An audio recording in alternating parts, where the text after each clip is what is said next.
तो भाई और बहनों, विशेषकर मुसलमान धर्म से जुड़े हुए भाई बहनों के लिए गोल्डन चांस है। वर्तमान में आपका सुप्रीम गॉड कादिर अल्लाह, अल्लाह ताला, अल्लाहु कबीर संत रूप में धरती पे प्रकट हैं आप और हम सभी आत्माओं के आत्म कल्याण के लिए, हमें उस वास्तविक जन्नत में लेकर जाने के लिए, जिसके विषय में सूरत फुरकानी 25 आयत नंबर 52 से 59 कहती है। कुरान शरीफ का ज्ञान देने वाला मुसलमान भाई जिसे अपना अल्लाह कहते हैं, खुदा कहते हैं, असल में वो शैतान है। तो वो शैतान, वो काल, वो ब्रह्म, वो ज्योति निरंजन, वो क्षर पुरुष, इसके अनेकों नाम हैं, जो 21 ब्रह्मांड में डुप्लीकेट खुदा बन के बैठा हुआ है। यही हिंदुओं का भगवान बन के बैठा हुआ है।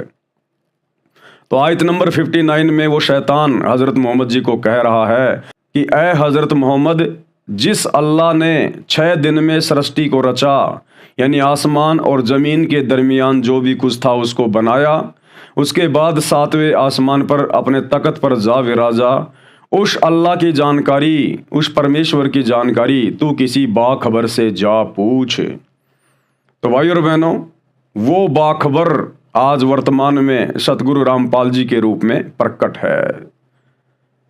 अगर आवश्यकता है तो सतगुरु रामपाल जी के प्रवचन सुनने की आवश्यकता है। ज्ञान से ही ज्ञान होता है, तभी आप जी समझ पाओगे।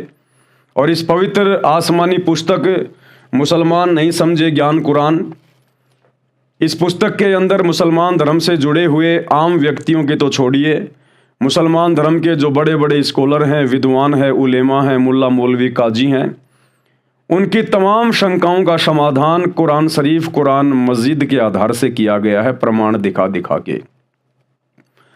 अगर एकमात्र मुसलमान समाज के लिए वर्तमान में कोई पवित्र आसमानी पुस्तक है तो केवल मुसलमान नहीं समझे ज्ञान कुरान है। बाकी तौरात, जबूर, इंजिल, कुरान मजीद, कुरान शरीफ, ये भी आसमानी पुस्तक है, लेकिन उनमें आधा अधूरा ज्ञान है। उन पुस्तकों में जो ज्ञान दिया है वो डुप्लीकेट अल्लाह ने दिया, डुप्लीकेट खुदा ने, इस शैतान ने दिया है। और इस पवित्र पुस्तक मुसलमान नहीं समझे ज्ञान कुरान, इस पुस्तक के अंदर जो ज्ञान दिया गया है, ये ज्ञान ओरिजिनल अल्लाह के द्वारा, सुप्रीम गॉड अल्लाहु कबीर के द्वारा, जो वास्तव में 7वें आसमान पर शाही तख्त पर विराजमान है। 7वां आसमान मतलब सचखंड, सतलोक। तो भाई और बहनों, आज गोल्डन चांस है मुसलमान धर्म के भाई बहनों के लिए। आप जी सतगुरु रामपाल जी के प्रवचन जरूर सुनिए। साथ ही यूट्यूब पर आप जी डॉक्टर जाकिर नाइक वर्सेज सतगुरु रामपाल जी डिबेट इस प्रकार से सर्च करेंगे तो भी आप ही की धर्म की पुस्तकों को सतगुरु रामपाल जी ने खोल खोल के दिखाया है कि मुल्ला मौलवियों के द्वारा पूरा मुसलमान समाज किस कदर सच्चे खुदा और सच्चे खुदा की इबादत से कोसों दूर बैठा है। और ये आपके धर्म के विद्वान आप लोगों का ये अनमोल जीवन बर्बाद कर रहे हैं। तो भाई और बहनों, वैसे तो पिछले 12 वीडियो में जो इस पवित्र पुस्तक के ऊपर बन चुके हैं, अल्लाहु कबीर के आशीर्वाद से मुसलमान धर्म की पवित्र पुस्तकों में से उन्हीं की शंकाओं का समाधान कर दिया गया है। आज के वीडियो में गुरुदेव भगवान हमें बता रहे हैं कि आदि सनातन पंथ में वास्तविक भक्ति क्या है, सच्चे खुदा की सच्ची इबादत क्या है। यानी एक होता है सनातन पंथ। सनातन पंथ उसे कहते हैं जहां वेदों के अनुसार साधना होती है, यानी काल तक की साधना को सनातन पंथ कहा गया है, सनातन धर्म कहा गया है।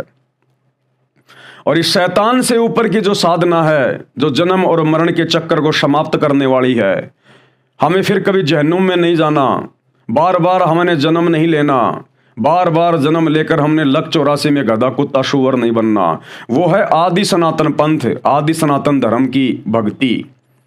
तो वो कादिर अल्लाह, अल्लाहु कबीर आदि सनातन पंथ की भक्ति लेकर, यानी अपने सचखंड की जानकारी लेकर, सृष्टि रचना का ज्ञान लेकर, वो अनमोल सच्ची इबादत लेकर धरती पर बाखबर बन के तत्वदर्शी संत रूप में स्वयं ही प्रकट होता है।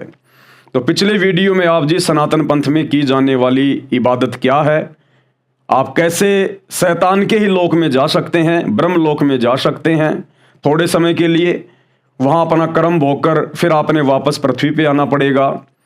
अगर कोई शुभ संस्कार है तो मनुष्य जन्म मिल जाएगा स्त्री या पुरुष का, अन्यथा 84 लाख योनियों में गधे कुत्ते सूअर के शरीर हमने भोगने पड़ेंगे।